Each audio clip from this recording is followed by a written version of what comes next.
section on nutmeg as a psychoactive drug, which was the subject of my undergraduate thesis. And That's right. You're one of the original yeah. ESPDers from the '67 conference. That's right. And I'm probably the only person who's on your program who was at that original conference. One of the other people there was my mentor, Richard Evans Schultes, the longtime director of the Harvard Botanical Museum. And 2 years prior to that conference, he had sent me to South America with one of his graduate students.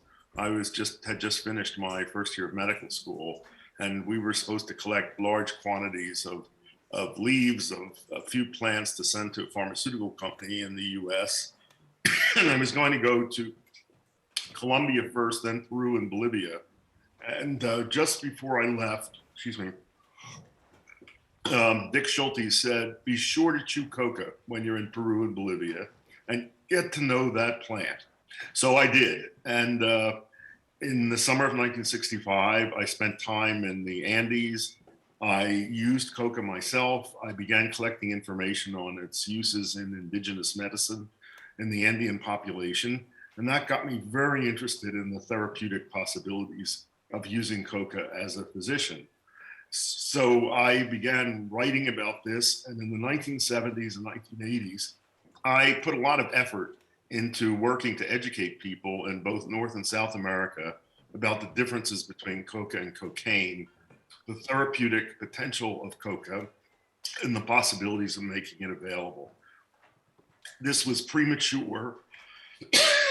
Excuse me, I have a bit of leaf caught in my throat. This was premature, and I have to say I'm extremely gratified today to see real momentum developing for rehabilitating coca, for freeing it from these years of persecution, denigration, and rejection by the medical profession. So I want to tell you some of what I've learned about coca, how it differs from cocaine and what these potentials are. When we talk about the differences between coca and cocaine, what's usually mentioned is difference in dose, difference in concentration, the presence of other alkaloids. But there are other differences that are extremely important. The main one is that, and this is especially true of drugs that affect the central nervous system, the intensity of effects of these drugs, the toxicity, the potential for dependence, are more related to the rate of increase of concentration of the substance in the blood than to the dose administered. That means that a smaller dose of a drug given directly to the bloodstream is going to be much more powerful than a larger dose given by a slower route of administration. So when people absorb cocaine through the oral mucosa from coca leaves, this is a very slow entrance of cocaine into the system and a very slow rise of cocaine in the blood.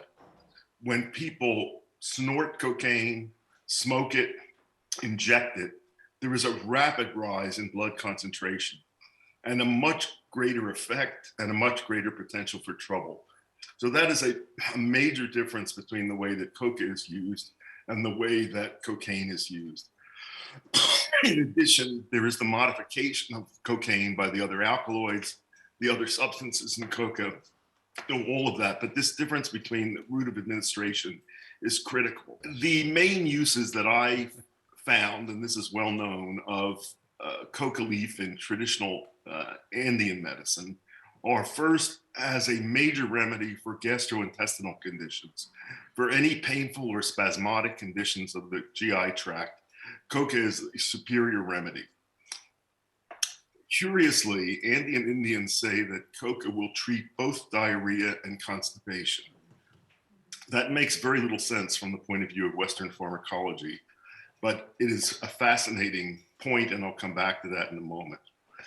Coca is also used as a treatment for acute motion sickness, for treatment of sores in the mouth, as a treatment for acute altitude sickness, as a remedy for fatigue, as an aid to doing physical work. And of course, this is all in addition to its important role as a social lubricant and mild stimulant. The stimulating effect of coca, as Wade has explained, is very different from that of coffee, especially, and many other stimulant drugs. Also, the stimulation of cocaine is quite different from that of amphetamine and related drugs, probably because its duration of action is so much shorter. It's very rapidly metabolized and eliminated from the body. These uses of coca in indigenous medicine attracted very little attention from physicians in both North and South America for a remarkably long time. And it was really not until 1860 that there was any interest in the medical profession in coca. And what stimulated that was a widely circulated and translated essay by an Italian neurologist about the effects of coca. And following that, there was a flood of coca products on markets in both Europe and in America for tonics, for all sorts of uses. But unfortunately, at exactly the same time, a German chemist isolated cocaine from coca, and cocaine was released to the world and promoted by pharmacologists as the sole component of interest in coca, and the one responsible for all of its any beneficial effects that were observed. There was a period that followed in which the medical profession really got a lot of people dependent on cocaine. Many toxic reactions were perceived, and there was a wave of reaction eventually against cocaine and things related to it. One of the other effects of this was that research stopped on coca leaf. And all research that came after that was solely on cocaine. I have to say that I find it remarkable and astonishing that there has been so little research on a plant of such great cultural, economic, and medical significance, and that has to be remedied. You know, there are many effects of coca that really demand investigation. Much of the literature on coca is motivated by a desire of governments and non-indigenous people to demonize coca and point out very bad social effects of it and health effects. For instance, coca is also blamed as a cause of malnutrition in the Andean population, even interference with intellectual function and normal growth and development. And while I have seen associations of heavy coca use with people who are living in not great conditions and whose health may be poor, this is in great contrast to what you see in the Amazon basin. After I observed coca use and studied its role in indigenous medicine in the Andes, I spent time in the Amazon basin, as Wade mentioned, with the Cubeo Indians in the Valpais territory of Colombia. And what you see among coca-using indigenous peoples in the Amazon is a very different picture. You know, Amazonian natives are well nourished. They live in much more favorable climatic conditions.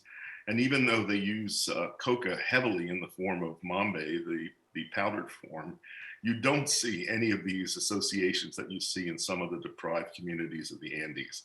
So I think anything that has been observed or blamed on coca in the Andean population are more effects of environment than anything to do with coca. I have never seen, even among very heavy users of coca in the Amazon, any toxic reactions. I've also never seen dependence, that these people can, if they move to other territories and don't have coca, they say they miss it because they like its effects, but they don't suffer withdrawal syndromes. They don't experience tolerance where they need larger and larger doses. And I have seen no associations with ill health, either emotionally or physically. So I think it'd be very worth doing more studies of the Amazonian populations that use coca and look at how their relationships with it stay over time and are not associated with any ill effects. Now, during the years that I lived in South America, I had occasion to treat patients with coca. And I would usually teach people how to use it in the indigenous manner, that is to chew a quid of leaves with some form of alkali and let the juices slowly dissolve. You know, some people have difficulty learning how to do this, but I think this way of administration is much more effective than drinking a hot water infusion of coca leaves. Coca tea is commonly served at high altitude to people who come, say, from Lima to Cusco. Coca tea is pleasant. It may have, you know, a warming and soothing effect on the stomach, but it really does not have the medicinal actions that you see when the leaf is used in the traditional manner. I had occasion to see rapid relief and often permanent relief of a wide variety of gastrointestinal ailments, both of the stomach and of the lower gastrointestinal tract. So I think there's a great potential there. I also saw people who were able to use coca as a way of weaning themselves off coffee.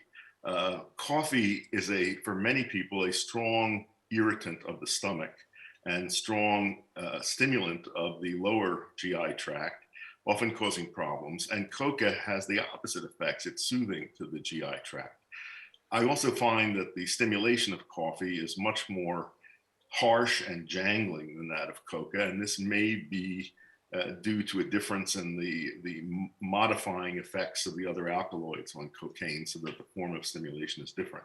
At any rate, there's a wide range of sensitivity to coffee.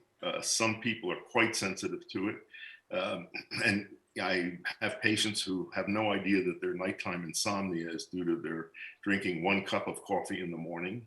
I see other people who can drink a pot of coffee after dinner and have no problem going to sleep. So you want to know where you are on that spectrum, and it has to do with how rapidly you can metabolize caffeine. But for people who are very caffeine sensitive, coffee can be a very strong irritating drug.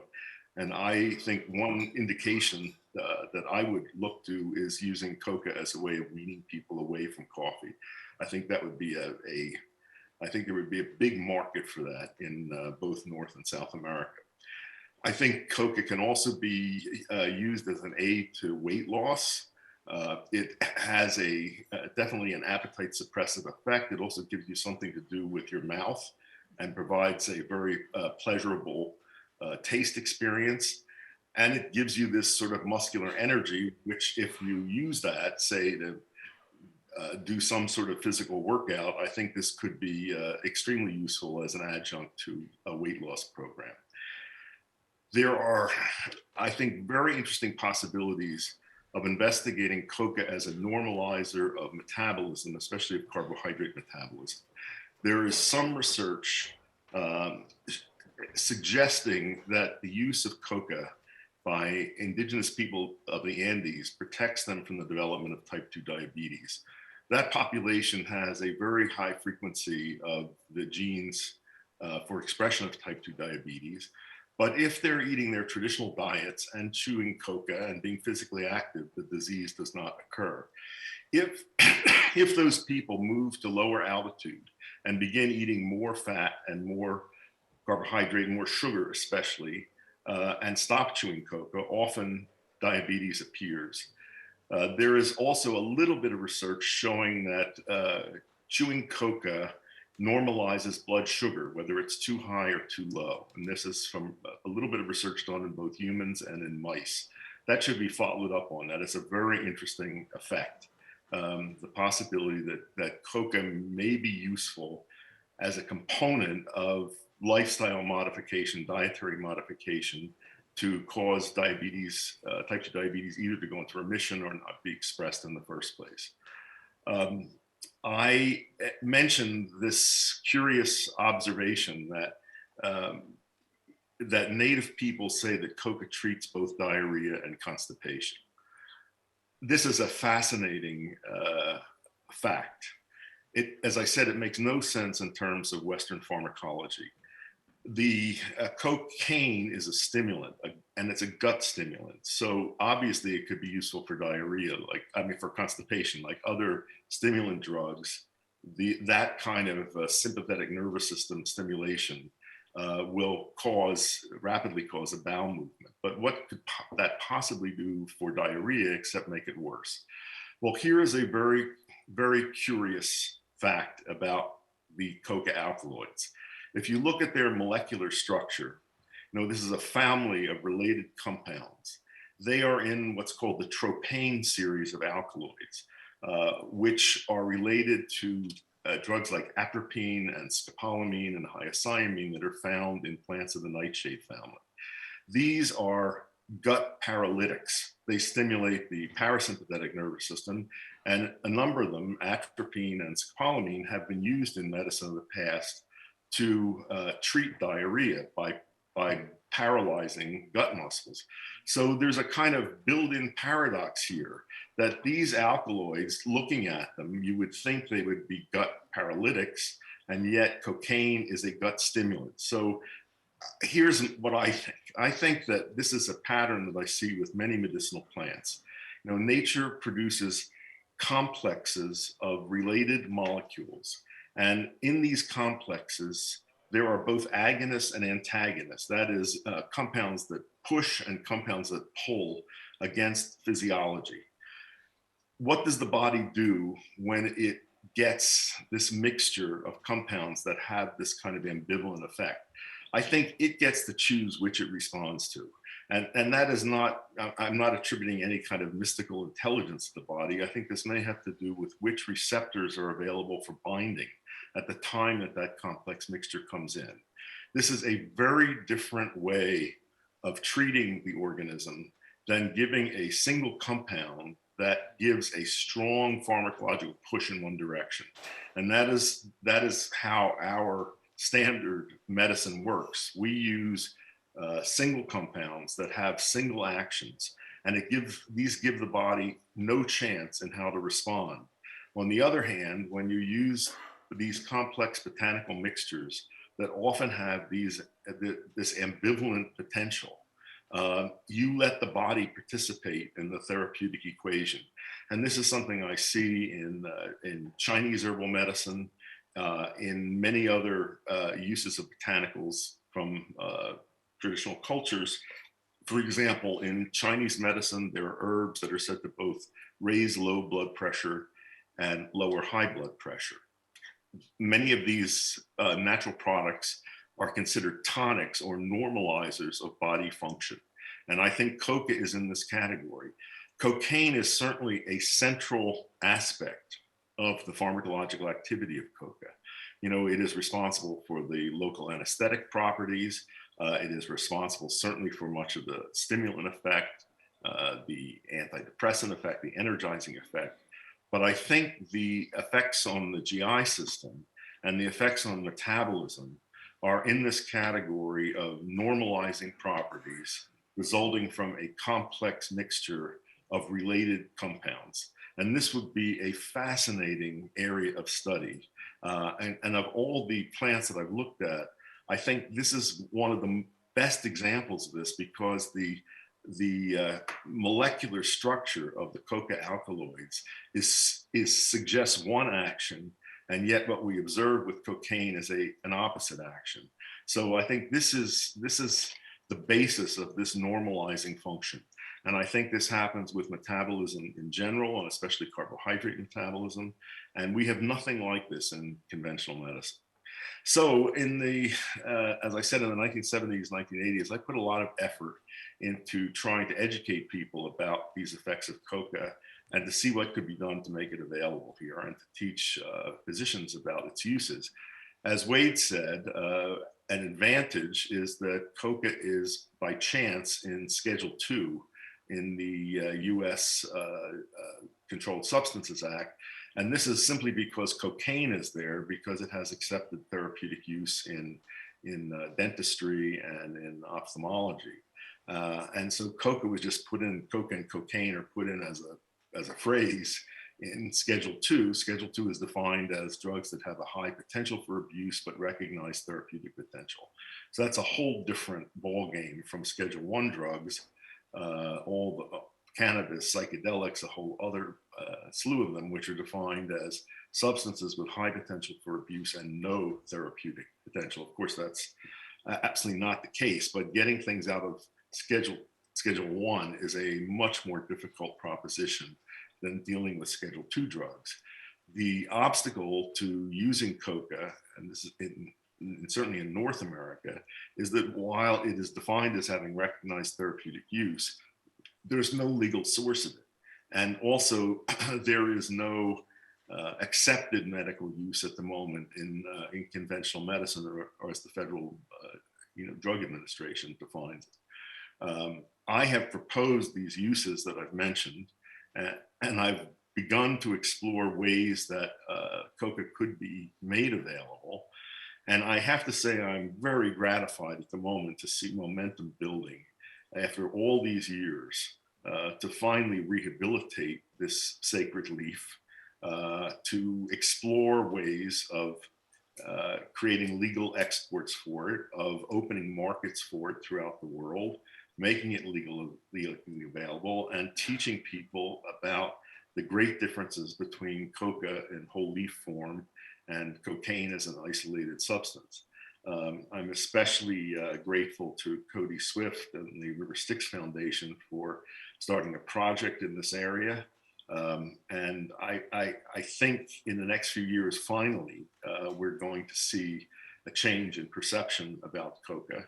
I think this has to be based in educating people about what this plant really is and looking at the ways we've gone wrong in our relationships with it. In thinking about how coca could be used in contemporary medicine, it's probably not realistic to expect people to chew a mouthful of dried leaves with an alkaline substance. Most people are not going to find that a way to use a remedy. My suggestion that I have published is to use coca in the form of a lozenge or chewing gum. I think a chewing gum would be ideal, that a whole extract of coca combined with an alkali in chewing gum form would pretty closely reproduce the way that native peoples use the leaf. It would reproduce the route of administration and slow entry of alkaloids into the bloodstream. It would give you a reason to do some muscular work with mastication. It would provide this pleasant oral experience. Sucking on a lozenge might be the next best thing. But to me, these are the ideal ways to administer it. And I've done some preliminary work at looking at how this might happen. There are obviously many challenges to making coca available as a therapeutic agent. But I think the primary one is ignorance about the true nature of the leaf, confusion of it with cocaine, and failure to understand this totally different mechanism of action from anything that we use in medicine, using single compounds that affect the body in one way. I am just delighted to see a section in this conference on coca.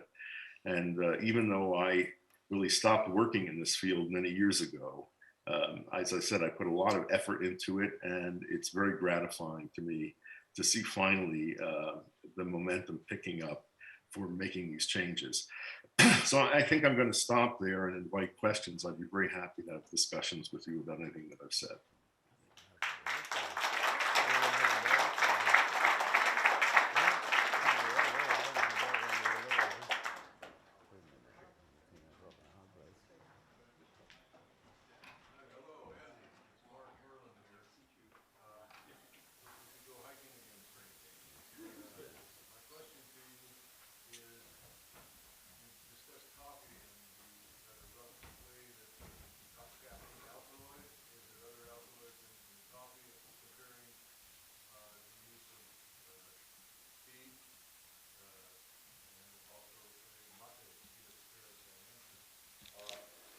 Are those more gentle, or is it a difference? Could someone repeat that? I couldn't hear that clearly. Hear me now? You need a mic. Oh. Make it quick. Flip the little switch. Mute switch. Loud, Andy, it's Mark Merlin. Let's go hiking. Hi. All right, hi, Andy. See, he recognized me now. Good to see you, bro. I want to know about comparing coffee with tea, Thea sinensis, and mate, Ilex paraguayensis, other caffeine-producing stimulant plants. Sure. A difference in terms of digestion and gastro impact. Okay, I know a lot about tea, and I have been working to import and distribute very high quality matcha green tea, the powdered green tea, and I've looked a lot at the literature on the health effects of tea. Tea is distinguished by the presence of an amino acid called L-theanine that has a calming effect. And that's a unique combination in stimulant plants. Coffee has nothing in it that has that property. So the caffeine stimulation of tea is modified by the presence of L-theanine, and the quantity of L-theanine in different forms of tea varies. Green tea has the most, and matcha green tea has the most. So many people report a feeling of alert relaxation when they drink green tea. Calm alertness is another thing that I hear. It is not the, what I would call it, the jangling stimulation of coffee that caffeine sensitive people get. Wade mentioned that the associations of coffee, especially when it entered Europe in coffee houses that were centers of political radicalism and argumentative discussion, that's the associations of coffee. It's loud, angry, argumentative. The associations with tea are with meditation and contemplation. One phrase that I've heard is tea takes time, that you have to sit and make it in the right way and enjoy it. So some of these differing effects may have to do with cultural set and setting and individual set and setting, but I think that modification of the effects of caffeine by L-theanine is very important. I know less about yerba mate. I have not studied it. I have experienced it some. I think for many people it is also a relatively strong stimulant, stronger than tea. And with these stronger stimulants, often there is an initial rush of energy followed by a crash of low energy. And many people who are dependent on caffeine especially, don't understand that the energy they get from it is their energy, which is chemically stored in the nervous system. And the drug simply forces the body to give that up at a time when it normally wouldn't. And the consequence of that is when it wears off, you're left with a depletion of energy. And that can create a potential for a cycle of becoming dependent on it. I do not, as I said with Coca, I have really not seen what I would call dependence on Coca, even in these populations that use it very regularly. So I think it is quite different from both coffee and tea, and I think coffee is quite different from tea. Great, mahalo, brother. All right, somebody else? Okay, I believe we have time for one more up front. Hello, Dr. Weil. I'm Glenn Shepard. I used to do a lot of ethnomycological work with David Aurora. I think we met at one of his retreats at some point. And did you hear me? Are you hearing me? I couldn't hear that. Please repeat. Can you hear me now? Yes. Now we don't hear you. Anyway, my name's Glenn Shepard. I was very intrigued by both what you mentioned and Wade mentioned about the intense use of coca in the Northwest Amazon, Valpesa, and in Brazilian, it's on where I've worked in the Rio Negro, where you have, in my observation, working different parts, it's the place in the Amazon where I see much more coca use than anywhere else in the Amazon. Mm-hmm. And also, they use much more chili peppers anywhere in the Amazon. And I'm wondering, it's also the place with the lowest vertebrate biomass anywhere in the Amazon. It's these black water rivers with high acidic soils and very low productivity and fish. They're called rivers of hunger. So, all this calcium and I think iron, it seems that this is a way of sort of nutritional supplements that these, in addition to all the sacred uses, for this region that is known to be, of high sort of rivers of hunger, that coca is literally part of their diet as well as their spirituality. It seems very interesting to learn about all these nutritious qualities as well as the alkaloids and so on. I agree with you, and this was some of the work that Tim Plowman did of looking at a nutritional analysis of coca leaves. Celine mentioned this as well, as coca as a nutritional source. It has a lot of micronutrients in it, calcium certainly being one of them. And I think this is an important component of diets in areas like the Northwest Amazon, where, as you said, the soils are poor. The chili pepper use fascinates me. The Cubeos have a variety of Capsicum chinense, it's a misnomer, called Ají yucatania. That's one of the most potent and flavorful chili peppers that I've ever encountered. They smoke the ripe pods and the rafters of their malocas, and they absorb the smoke of wood fires and then grind it to a powder. Extremely tasty and extremely potent. I have a jar of the whole smoked pods that's been sitting on a shelf in my kitchen for 40 years. And if you grind this up, it is as potent and delicious as it always was. And I'm sure that is also an important dietary component.